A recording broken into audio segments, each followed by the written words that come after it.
morning.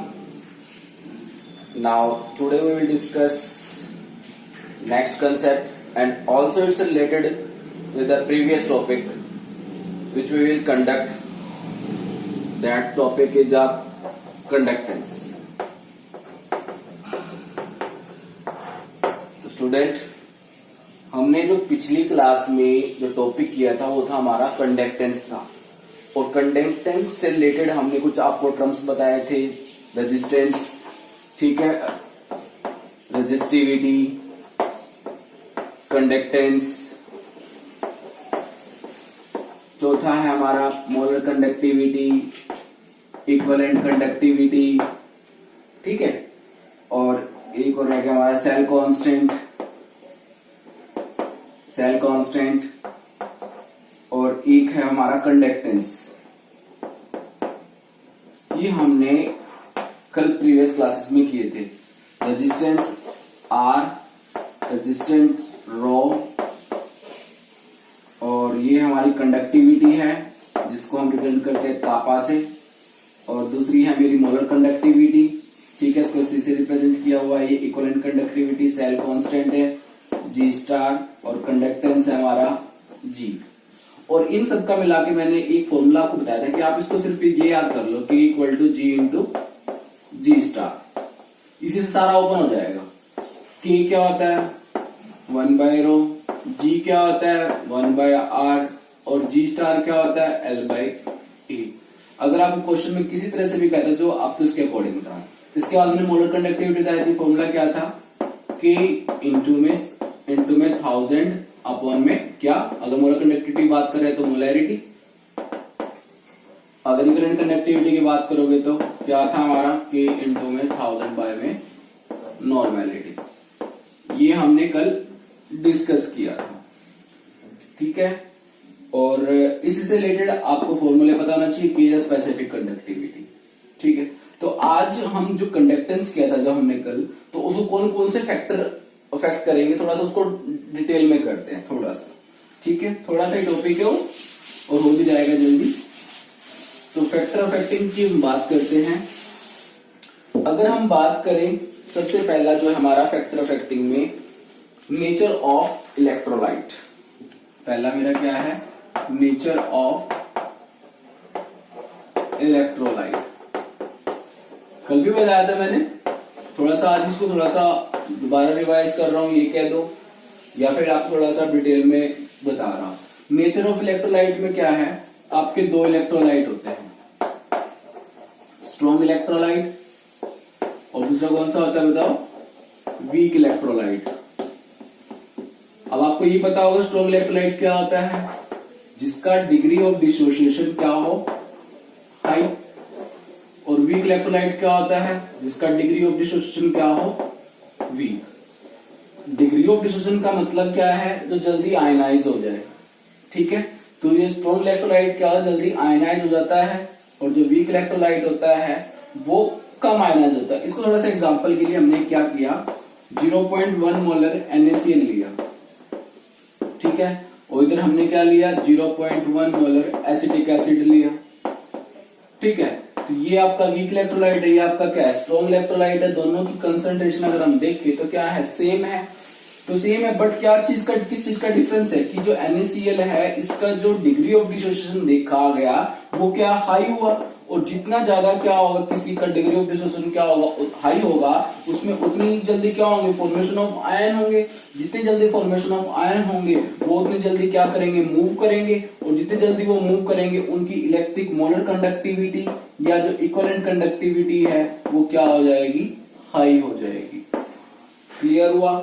अगर हम वैसे एसिटिक एसिड की बात लेते हैं तो इनका डिग्री ऑफ डिसोसिएशन होता है वो क्या होता है, बहुत ही कम होता है, तो लो हुआ, और लो होने पर क्या होगी, आयन की जो आयन बनेंगे वो भी क्या बनेंगे, कम बनेंगे। अगर आयन कम बनेंगे तो वो मूव क्या करेंगे, तो उनकी जो मूवमेंट होगी वो उनके कंपैरिजन क्या होगी, कम होगी। अगर कम होगी तो उनकी जो मोलर कंडक्टिविटी है और इक्विवेलेंट कंडक्टिविटी है वो क्या कर जाएगी, डिक्रीज कर जाएगी। तो पहला आप समझ में आया फैक्टर आपको, नेचर ऑफ इलेक्ट्रोलाइट। अगर हम बात करें नेचर ऑफ इलेक्ट्रोलाइट को जिसमें आप डिसोल्व करते हो, किसमें डिसोल्व करते हो, सॉल्वेंट में, तो सॉल्वेंट की बात करते हैं। सेकंड फैक्टर है आपका सॉल्वेंट।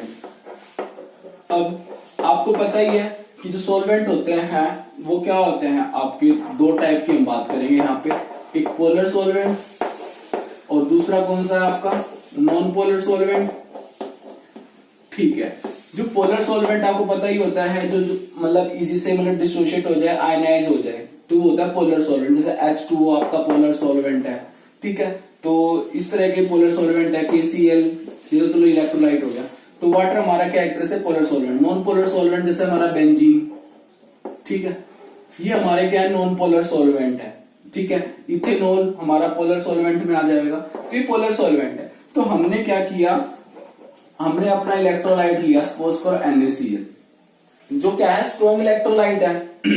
जब स्ट्रॉन्ग इलेक्ट्रोलाइट को वाटर के अंदर डाला गया तो इसने क्या किया, अपने ये डिसोशिएट हो गया, और डिसोशिएट होकर जो वाटर के मॉलिक्यूल के साथ क्या आ गया, बाइंड कर गया। इधर भी ये Cl नेगेटिव क्या हो गया, ये भी डिसोशिएट होकर वाटर के मॉलिक्यूल के साथ बाइंड हो गया। और क्योंकि अब तो जितने आयन जल्दी बन गए, अब ये क्या करेंगे, वाटर के मॉलिक्यूल जैसे आयन करेंगे तो अपने वाटर के मॉलिक्यूल जैसे मूव करेंगे तो ये इनके आयन को भी मूव करके लेके जाएंगे। और जितने ज्यादा क्या होंगे, मतलब फ्री होंगे ये, उतनी जल्दी क्या होगी, इनकी इलेक्ट्रिकल कंडक्टिविटी इंक्रीज करेगी। जो मोलर कंडक्टिविटी है और इक्विवेलेंट कंडक्टिविटी क्या कर जाएगी, इंक्रीज कर। बट बेंजीन में क्या करेगा, जो ये NaCl है, ठीक है, वो कब डिसोशिएट होगा, या एक तरह से डिसोशिएट नहीं हो पाएगा, तो बेंजीन के मॉलिक्यूल इनको अपने आप सराउंड नहीं कर पाएंगे। क्यों नहीं कर पाएंगे, क्योंकि जो बेंजीन है वो क्या है आपका, नॉन पोलर है।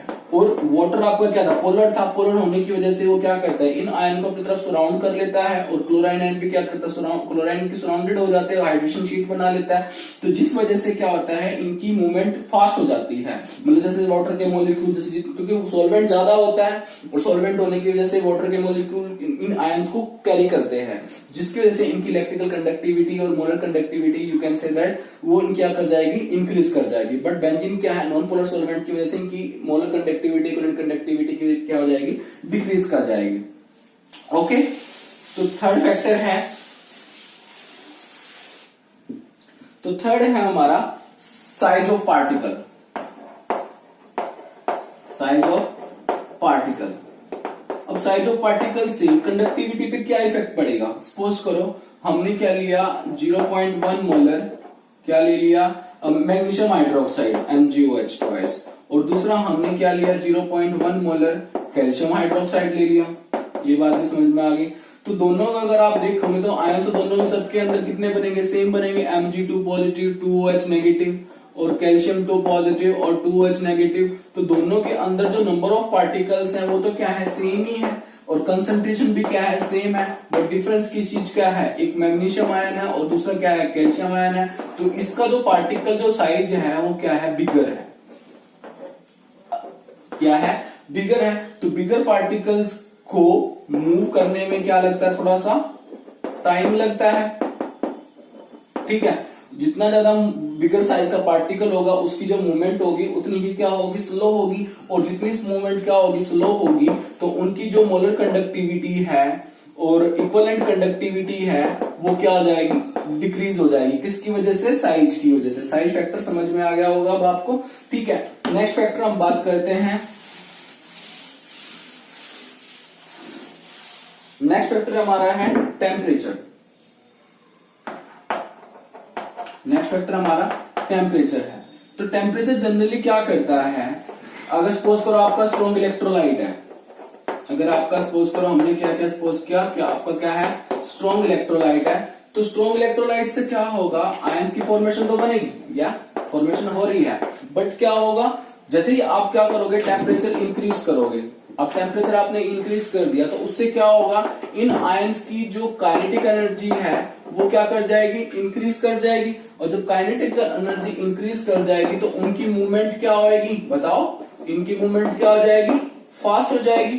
अगर मूवमेंट फास्ट हो रही है तो मोलर कंडक्टिविटी और इक्विवेलेंट कंडक्टिविटी क्या कर जाएगी, बताओ, इंक्रीज कर जाएगी। किस वजह से, टेम्परेचर इंक्रीज करने से। हाँ, बट अगर आप बात करते हो किसकी, कंडक्टेंस में, कंडक्टेंस हमने दो टाइप के पढ़े थे, कौन कौन से बताओ। एक पढ़ा था हमने मेटालिक कंडक्टर और दूसरा कौन सा पढ़ा था, इलेक्ट्रोलाइटिक कंडक्टर। मेटालिक कंडक्टर और दूसरा इलेक्ट्रोलाइटिक कंडक्टर। अगर आप इनमें टेम्परेचर की बात करते तो मैंने वैसे डिस्कस किया था, फिर मैं थोड़ा सा बता देता हूँ। मेटालिक कंडक्टर में क्या होता है, इस तरह से आपके मेटल्स के पार्टिकल्स होते हैं, और आपको पता ही है मेटल की टेंडेंसी क्या होती है, इलेक्ट्रॉन लूज करने की होती है। जैसे आप टेम्परेचर बढ़ाओगे तो थोड़ा सा इलेक्ट्रॉन लूज कर देंगे, तो यहाँ से पॉजिटिव पॉजिटिव इस तरह से ये बन जाएंगे, और जो इलेक्ट्रॉन हो जाएंगे वो इनकी इंटरस्टिशियल साइट्स के अंदर क्या कर जाएंगे, ऑक्यूपाई कर जाएंगे।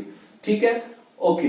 जब आप क्या करते हो, अब इनको हम बोलते हैं पॉजिटिव करना। क्या बोलते हैं, पॉजिटिव करना। और इन इलेक्ट्रॉन की मूवमेंट से ही क्या होती है, मेटालिक कंडक्टर क्या करते हैं, थोड़ा कंडक्टर होते हैं, जो मेटल्स होते हैं कंडक्टर होते हैं, इनकी वजह से, इन मूवमेंट ऑफ इलेक्ट्रॉन की वजह से।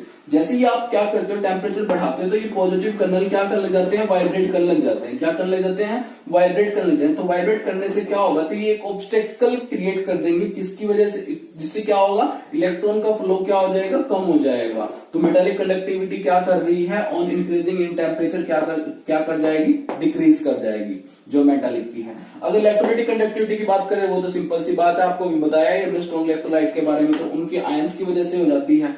नेक्स्ट फैक्टर अगर हम बात करें, concentration, and this factor is very important. Concentration,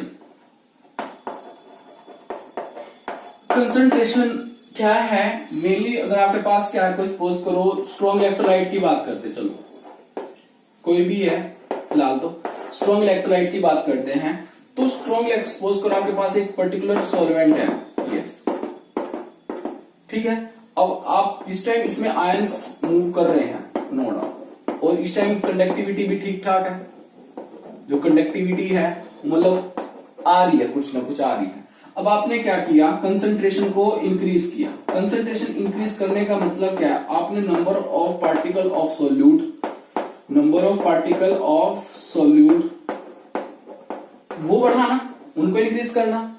जैसे ही आप number of particle of solute को ऐड करते हो एक लिमिटेड अमाउंट के अंदर, तो जो पार्टिकल्स दूर दूर थे, अब वो पार्टिकल्स क्या आ जाएंगे, क्लोज क्लोज आ जाएंगे। अब जब वो क्लोज क्लोज आ जाएंगे तो उनके बीच में जो आयनिक इंटरेक्शन थी, इंटर एटॉमिक इंटरेक्शन थी, वो थोड़ी क्या हो जाएगी, स्ट्रॉन्ग हो जाएगी। और जब वो स्ट्रॉन्ग हो जाएगी तो क्या वो जो वो आयंस है वो थोड़ा सा क्या हो जाएगा, अब हैवी हो जाएगा। और जब वो हैवी हो जाएगा तो उसको मूवमेंट करने में थोड़ी सी क्या होगी, उसको डिफिकल्टी होगी, और डिफिकल्टी होने से जो कंडक्टिविटी है वो क्या कर जाएगी, डिक्रीज कर जाएगी। क्लियर हुआ। तो मेनली बात क्या आती है कि कंसंट्रेशन बढ़ाने से जो सोल्यूट पार्टिकल्स हैं उनके जो आयंस होते हैं उनके बीच में जो इंटर एटॉमिक इंटरेक्शन होती है वो थोड़ी सी क्या हो जाएगी, हार्ड हो जाएगी। और हार्ड होने से क्या हो जाएगा, वो मोलिक्यूलर पार्टिकल आपका क्या हो जाएगा, थोड़ा सा हैवी हो जाएगा, और हैवी होने से जो कंडक्टेंस है वो क्या कर जाएगी, डिक्रीज कर जाएगी, और वो क्या कर पाएगा, मूव नहीं कर पाएगा। ये बात समझ में आ गई। तो कंडक्टिविटी डिक्रीज कर दी। और हाँ, एक चीज हो रहा है, अब तो हमने कंसंट्रेशन को क्या किया, इंक्रीज किया। अगर कंसंट्रेशन डिक्रीज कर दे तो आपको पता ही है, तो मोलर कंडक्टिविटी और इक्विवेलेंट कंडक्टिविटी, तो यहाँ पे कंसंट्रेशन इंक्रीज करने से क्या हो रही है, डिक्रीज कर रही है। अगर आप क्या करते हो, कंसंट्रेशन को डिक्रीज करते हो। कंसंट्रेशन डिक्रीज करना मतलब क्या है, डाइल्यूट सॉल्यूशन। और जो डाइल्यूट सॉल्यूशन होता है उसको हम बोलते हैं मोलर कंडक्ट, या फिर उसको एक और बोलते हैं लिमिटिंग कंडक्टिविटी। चलो एक मिनट ये बोल लेता हूं, ठीक है। डाइल्यूट सॉल्यूशन का मतलब है मोलर कंडक्टिविटी एट ए इनफाइनाइट डाइल्यूशन, मतलब बहुत ज्यादा डाइल्यूट कर देना, ठीक है। और डाइल्यूट का मतलब क्या, उसके अंदर सॉल्वेंट की जो अमाउंट है वो बहुत ज्यादा हो जाना, ठीक है। तो इसी को हम बोल देते हैं, इसको जो है इसको हम क्या बोलेंगे, molar conductivity at infinite dilution. लिख देता हूं मैं, molar conductivity at infinite dilution.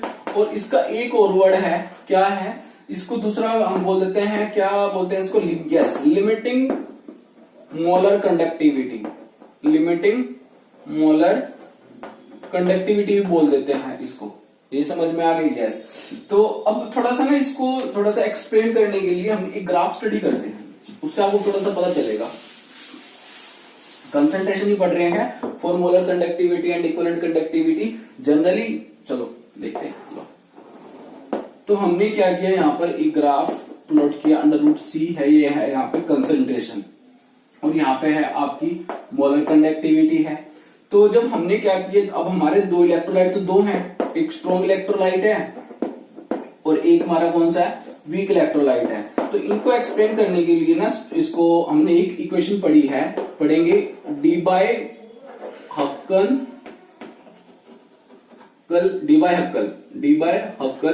Own Sagar equation.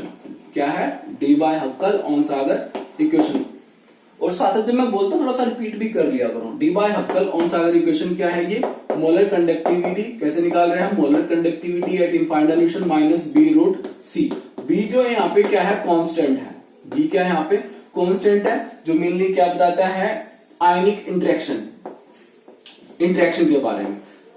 Interaction किनके बीच में, पार्टिकल्स के बीच में, वो कांस्टेंट होते हैं। जैसे कि आपने रियल गैस वगैरह, वंडरवॉल गैस जो कांस्टेंट थे, उसमें भी हमने पढ़ा था ए और बी के बारे में, मैग्नीट्यूड जो फोर्स ऑफ अट्रैक्शन होता है, तो कंसंट्रेशन है। तो कहता है कि अब आपको पता ही है, अगर स्ट्रॉन्ग इलेक्ट्रोलाइट है तो स्ट्रॉन्ग इलेक्ट्रोलाइट की अगर आप कंसंट्रेशन ज्यादा करोगे, ठीक है, ज्यादा बढ़ा दोगे तो मोलर कंडक्टिविटी डिक्रीज आएगी। अगर स्ट्रॉन्ग इलेक्ट्रोलाइट की अगर आप कंसंट्रेशन क्या करते डिक्रीज करोगे, ठीक है, तो उनकी मोलर कंडक्टिविटी क्या आएगी, हाई आएगी। तो अगर हम यहाँ पे कंसंट्रेशन देखें तो यहाँ पे जीरो है, यहाँ पे कंसंट्रेशन जीरो है, इसका मतलब है ये बहुत ज्यादा यहाँ पे क्या है, डाइल्यूट है।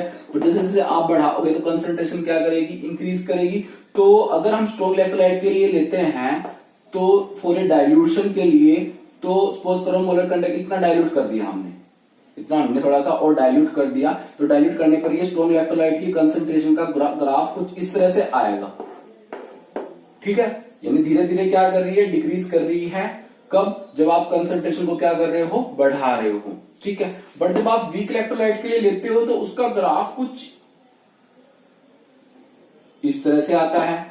इस तरह का क्यों आता है, क्योंकि आपको पता ही है, क्योंकि जो वीक इलेक्ट्रोलाइट है उसका डिसोसिएशन क्या होगा, कम होगा। तो कम होगा तो जैसे से आप, तो उनकी जो मोलर कंडक्टिविटी है वो भी क्या होती है, कम ही होती है।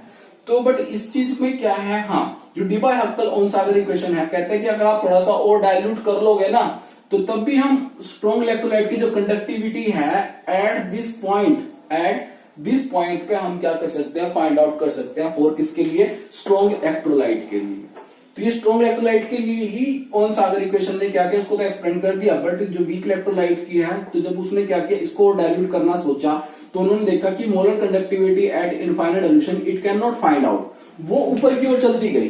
तो और ये जो पॉइंट है, ये आपका क्या है, molar conductivity at infinite dilution. But limit जो वीक इलेक्ट्रोलाइट है आपका, और ये आपका क्या है, स्ट्रॉन्ग इलेक्ट्रोलाइट है।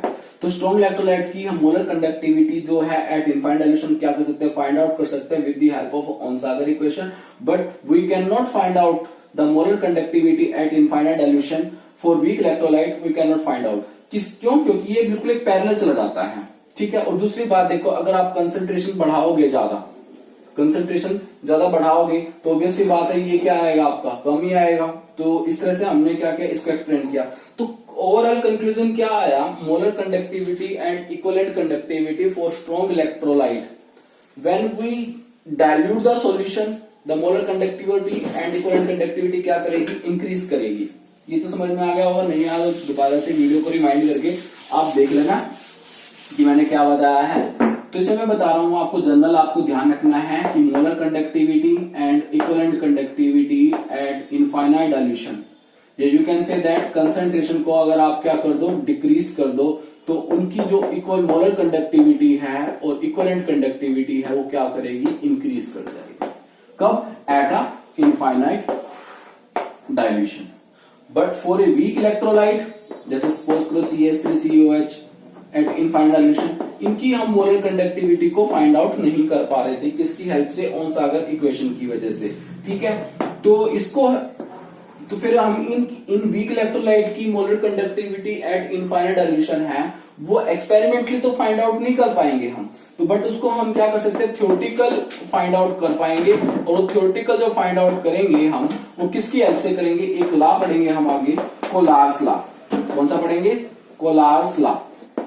तो कोलार्स लॉ क्या करेगा, molar conductivity at infinite dilution को हम क्या कर सकते हैं, एक्सप्लेन कर सकते हैं एट इनफाइनाइट डाइल्यूशन। हाँ, एक क्वेश्चन और आता है कि पेपर में आता भी है कि variation of molar conductivity and equivalent conductivity with dilution, ठीक है। And what is the effect on specific conductivity on variation of dilution. Specific conductivity का क्या इफेक्ट पड़ता है डाइल्यूशन करने पर? तो सिंपल सी बात है, जो स्पेसिफिक कंडक्टिविटी होती है वो ऑन डाइल्यूशन पर क्या कर जाती है? डिक्रीज कर जाती है। जबकि molar conductivity and equivalent conductivity क्या कर जाती है? इंक्रीज कर जाती है। कब? ऑन डाइल्यूशन पे। तो इसका रीजन तो आपको पता चल गया, क्योंकि नंबर ऑफ आयंस ज्यादा होते हैं। बट स्पेसिफिक कंडक्टिविटी आपको पता ही है क्या होता है? एक स्पेसिफिक वॉल्यूम होता है उसका। स्पेसिफिक क्या? तो स्पेसिफिक ही वॉल्यूम होगा 1 centimetre cube in 1 centimetre square area. तो उसका जो एरिया भी होगा वो स्पेसिफिक होगा, वॉल्यूम भी क्या होगा? स्पेसिफिक ही होगा। तो उसके अंदर क्या होता है? जैसे आप क्या करते हो, डाइल्यूट करते हो, तो ऑन डाइल्यूशन पे क्या लिखोगे आप? The number of ions on dilution लिखो, ऊपर लिखना पड़ेगा आपको। On dilution the number of ions per unit volume क्या हो जाते हैं? डिक्रीज हो जाते हैं। ये मेन लाइन आपको याद रखनी है फॉर स्पेसिफिक कंडक्टिविटी के लिए। द नंबर ऑफ आयंस, ठीक है, per unit volume decrease on dilution, that's why specific conductivity decrease. But in case of molar conductivity and equivalent conductivity the number of ions क्या कर जाते हैं? Increase कर जाते हैं, क्योंकि उसमें जो एरिया होता है वो फिक्स नहीं होता, ठीक है, स्पेसिफिक नहीं होता। तो इस वजह से आप क्या कर सकते हो? ये चीज आंसर लिखोगे। बाकी का जो कोलार्स लॉ है वो हम नेक्स्ट वीडियो में क्या करेंगे? डिस्कस करेंगे। और इससे जो पिछले मैंने आपको न्यूमेरिकल कहे थे, आप वे न्यूमेरिकल करें इसके, और मोलर कंडक्टिविटी और इक्विवेलेंट कंडक्टिविटी के। थैंक यू, और मिलते हैं आपको नेक्स्ट वीडियो के साथ। और वीडियो को लाइक सब्सक्राइब जरूर करें। Okay, thank you, bye.